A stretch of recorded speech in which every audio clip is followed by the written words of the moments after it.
Welcome back. It's Battle of the Sexes. Leading the fight, those who point to stats like women earning 70 cents on the dollar compared to men.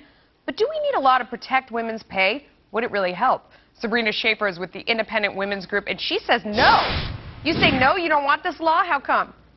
Absolutely not. This is just the left's, most recent effort to extend the war on women narrative. But really, they're so busy playing gender politics that they're ignoring the very serious economic crisis that we're facing right now with 8.2% unemployment still. But how do you explain it? I mean, if women make an average of 70 cents to every dollar that men make, that sounds like a clear-cut case for discrimination.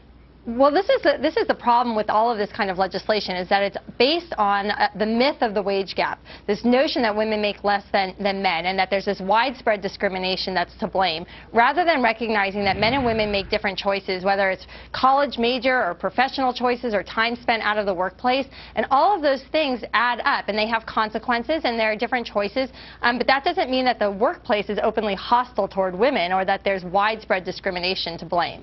See, I was going to say, why do you think we need a law? Isn't it already illegal? Isn't it already illegal to pay a woman less? It is.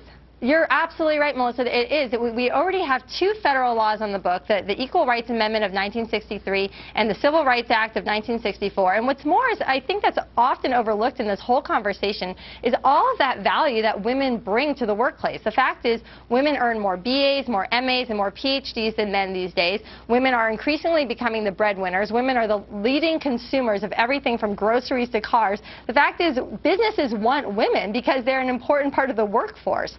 So if it's already yeah. illegal, though, I mean, what do you care? Let them pass another law. What difference would it make?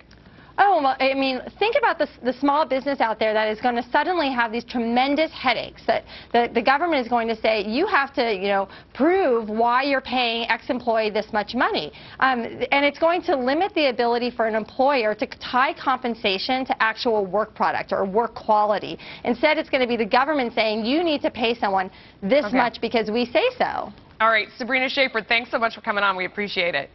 Thanks for having me.